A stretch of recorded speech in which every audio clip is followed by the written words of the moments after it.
Welcome to Coffee Havoc number 2. I'm your host, Echo Fang Grey Wolf. This is how I get my hair straight, because it's naturally curly, as y'all can see. This is a chit chat. This will be the only video outside of my prep show that I'm going to do tonight. Get all the things I need in process. Also, sometimes you get these things and you get a bad batch. I think this is part of a bad batch. I'm not going to swear to it, but I haven't been blessed with the straight hair gene. I was blessed with the curly hair gene. So, this is the part where being mixed with native, white, and black tends to screw you over. I wish I had like the native hair where it's straight, but I'm pretty sure that the hair gene I have is probably white because it's curly.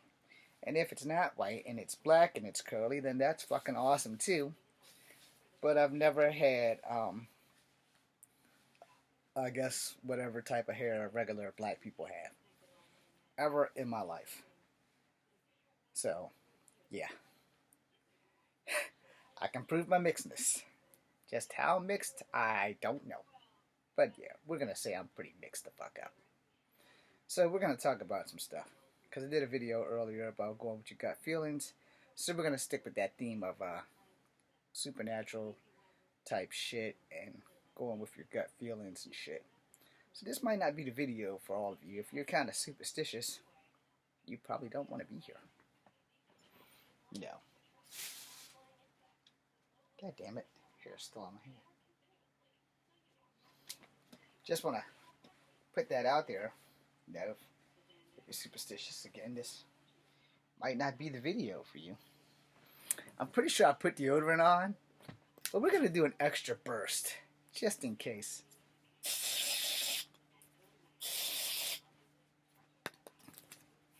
Brought to you by Degree and Fumbleitis. So you know what I'm going to do. I'm going to comb this shit first. Then I'm going to brush it. Get the excess hair out. And I'm going to tell y'all, man, Rural Crown should give me a job as their spokesperson because this shit really works very well. And I don't think I have found a better hair care product between this and baby oil for my hair. I actually like this a hell of a lot better than baby oil. Except for, I don't want to stain my sheets. Yeah, that's the thing about hair grease.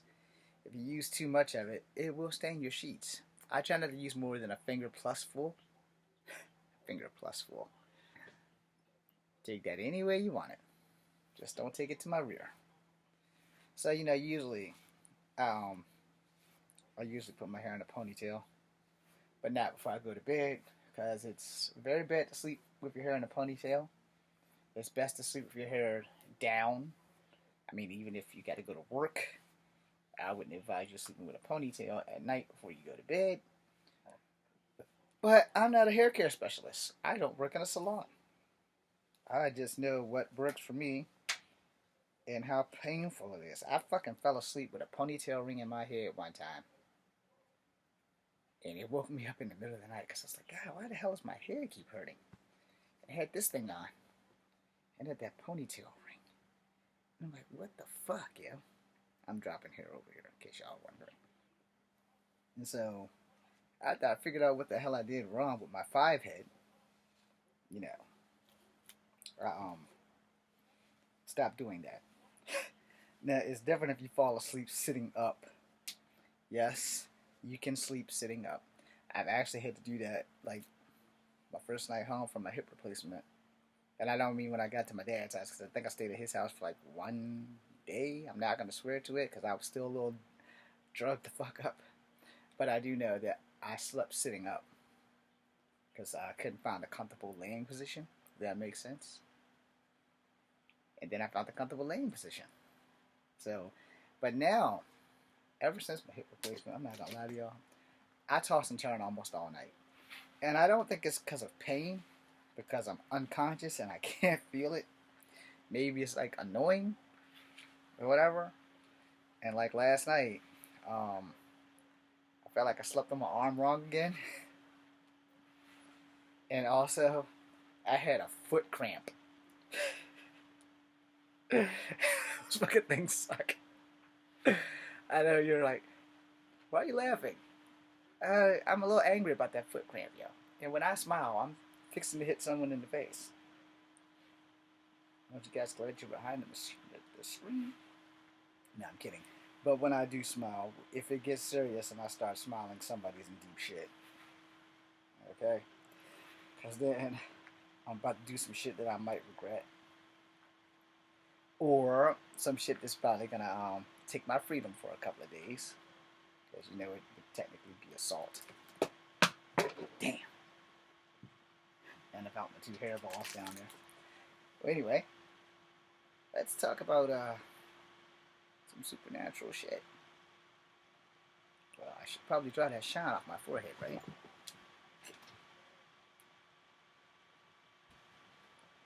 That better? Yeah, it's better. It's way better. Now, normally I only usually sleep in this thing when I wash my hair. I also wear this thing a lot when I do cosplay because my hair is always getting snagged. So I have to put it in a ponytail, sometimes even in a braid, wrap the braid. I'm gonna tell you something. I love my long hair. But when it comes to cosplay, it's a pain in the ass.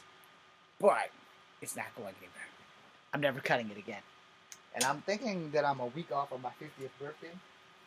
And if my dad was alive, then I would have let him out. I would let him cut it. But just as he got the scissors ready, I probably would have screamed, don't do it. Because it took a long time to get this far. My hair used to be longer than this. I'm pretty sure I tell y'all this story by the time that people kept thinking that I was a woman and kept following me home from my job when I was a waiter. Yes, I was a waiter in a college restaurant called the Colonnade Hotel. Shout out to the Colonnade Hotel. And all of my bosses, except the 2 white dudes. No, I'm kidding.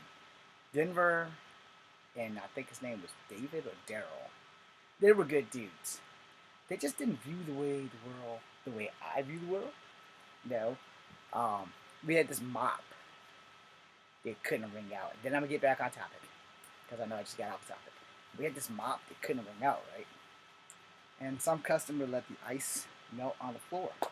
And it was like, we need to clean up. And so, it's happened twice. Which is why both of those guys were good guys. They just didn't view the world the way I viewed the world. Alright, now I was making like $6.50 an hour. Back then it was probably one of the highest paying jobs I ever had. So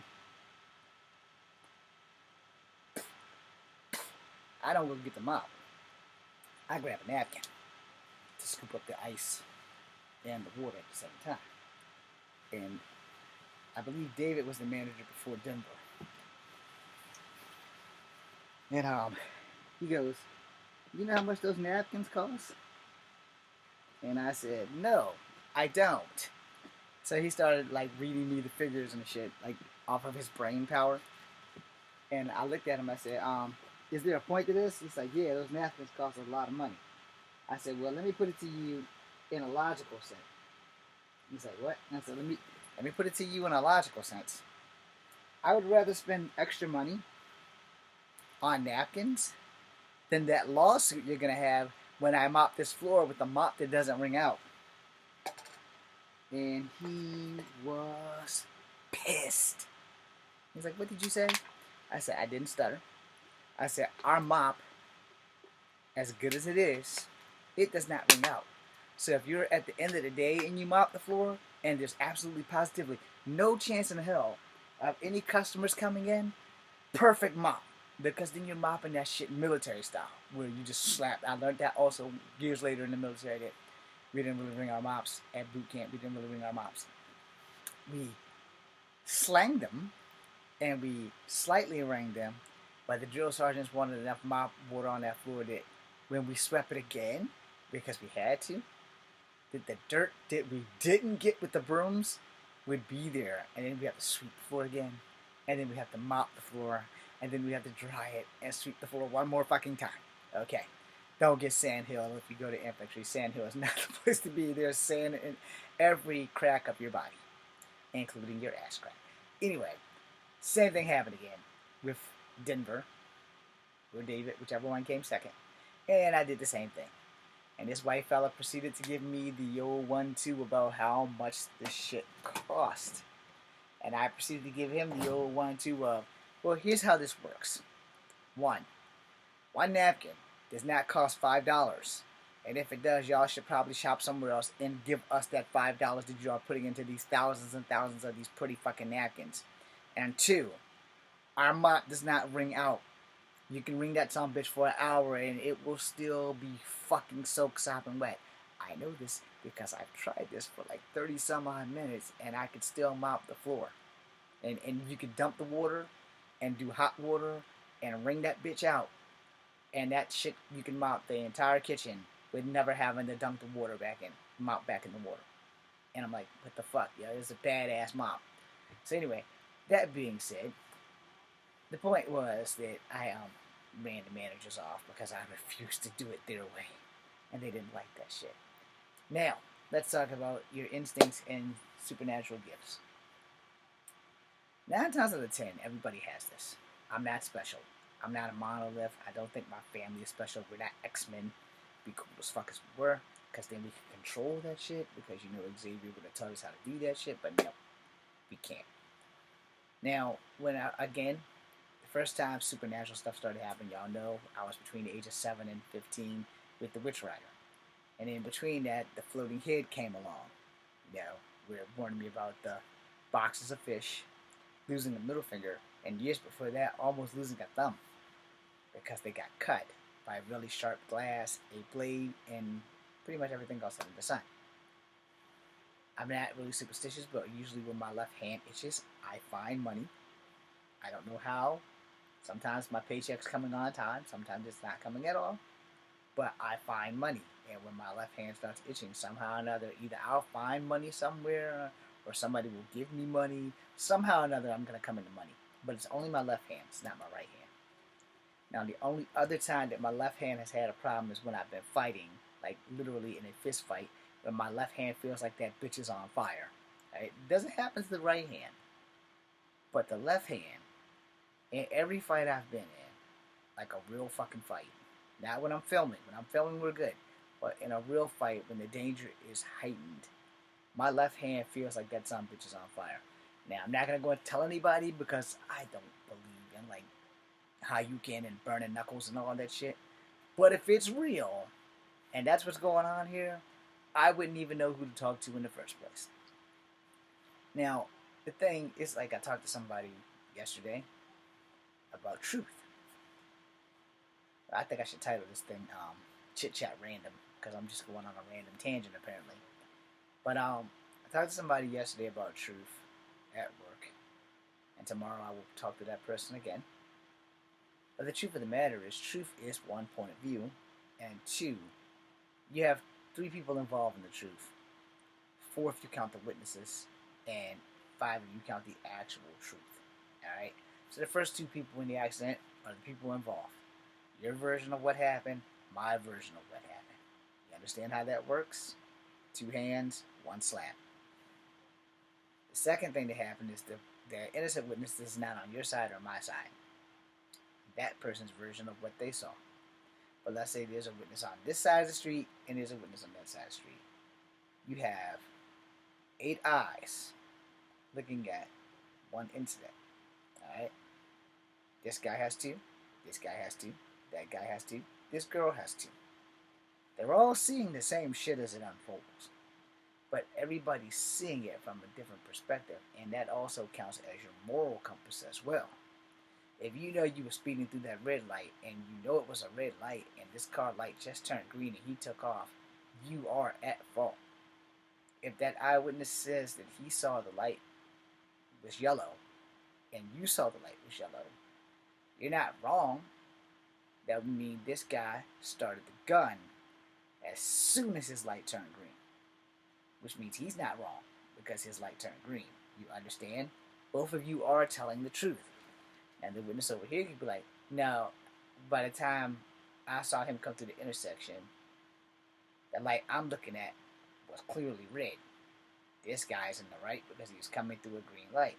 She could also be right because 9 times out of 10, the lights aren't 1,000% in sync. Alright? So if you want to like test this theory, here's what you can do. You can go to any crosswalk that has 4 lights. Don't stand at the crosswalk so people won't be waiting for you to cross, but just pick a side of the street where you can vantage point 2 lights. The one going this way and the one going that way. Now, when you watch them going this way, this light is going to turn green and they're going to be coming towards you. Take a look at that light right there to see when it changes. Because when it changes from yellow to red, these guys automatically start coming through because it'll be a green light. Alright? Now, if you have to time that, depending on the driver and the skill of the driver, in 2.5 seconds, somebody like me with a stick shift and a good fast car can get through that light before that yellow light has completely gotten through, which would lead to me crashing into someone. Okay? Because I saw the light, I floored it. Lots of people are in the habit of flooring it before they stop to look. I still do that on occasion. My dad has jumped on my ass many a times when I would be driving with him. He's like, Jimmy, you gotta stop doing that. When that goddamn, just because your light turned green don't mean you should gun the goddamn car, because somebody else might just fly on through there. And I looked at him like, not my problem. And you know, I have gotten a little bit wiser since then. But you know, at that same time, sometimes you don't even have to go through the light for somebody else to come through the light and have a malfunction. They can have a heart attack, the fucking brakes could fail, or the steering column could break, something can go wrong, and they could just plow right into you. Which would clearly be an accident, and after the forensics get through all that shit, they're like, okay, we figured it out. And my favorite, which is why I don't text and drive, or I don't even have my cell phone remotely in my hand when I'm driving my car, because people don't pay attention, and they could be texting and driving, and their lights red, and they just keep on going. It does happen. That's why they have laws in all, at least 47 states, that you can't have your cell phone in your hand while you're driving. Now, if you're in the passenger seat, cool. And this is my advice for that while we're here. If you want to drive and text, get talk to text, where you can actually say what you need to say to the person. And you should be able to have a receive. You should be able to hear everything they say. You know, they should like say, like, it should be like a robot or AI or whatever. I don't know how good that is. I think Samsung does it, but I'm not going to swear to it because I don't know how to get that shit to function. I can't even get my call mom thing to work. So it does. We do have that. I have a Samsung Galaxy A1 or A51, but I don't know how to use the bitch. You know, I've read the instructions like halfway. I didn't read the entire instructions. I like read how you cut the bitch on, how you put your phone numbers and shit in, and then you go about your motherfucking day and let everything else take its place, which is why I don't know how to save to the SIM card versus, or the memory card versus saving to the cell phone. I still haven't figured that shit out yet. Anyway, well, we'll learn that by the time I get my next phone, which will have to wait until after cosplay, because then I can start all over again while I save up money to get trash stickers for the house. Because the $600 will keep me from having to deal with buying trash stickers on top of trash stickers on top of trash stickers. Anyway, moving on. Fucking if they're texting while driving, there's a fucking high probability they're going to run into you and fuck your shit up. So you need to be prepared for that, because it's a high probability that shit can and will happen. And if you're not ready for that, you're going to be behind the 8 ball. And once you are behind the 8 ball, you know, you can hang it up, because they're going to unalive you without even trying. So I had to check that out. I was looking at my red pen, and I think if I wanted to play a joke on somebody, I could put the red capsule in the blue capsule and fuck their world up. But anyway, moving on, Pilot Pen. You guys should give me a job like you do with Kelly Clarkson. Anyway. And we also need these in yellow. Like these. Yeah, just, like I said, it's a random chit chat, y'all. just about anything, everything I can find, I'm probably gonna talk about. But yeah, going with your instincts and following your gut is something that you all should probably do, just to be on the safe side. If something doesn't feel right, it's probably not right, and you should probably take that into consideration. That being said, I'm going to end the live now because I do have to work tomorrow, and I'm going to attempt. I'm letting this be said now. I'm going to attempt to do a live TikTok and Instagram tomorrow night, but we're going to put that on hold for the simple fact that I do want to play Mass Effect Andromeda. But the problem also is, it was lightning like 10 minutes ago. So more than likely, there's probably going to be a storm tomorrow. And if there's a storm tomorrow, then it's not going to happen. So that being said, I'm Echo from Greenwood. This is Comfort Havoc number 1. God damn it. This is not Comfort Havoc number 1. This is Comfort Havoc number 2. Be seeing you. Thank you guys for watching. Much love. Later.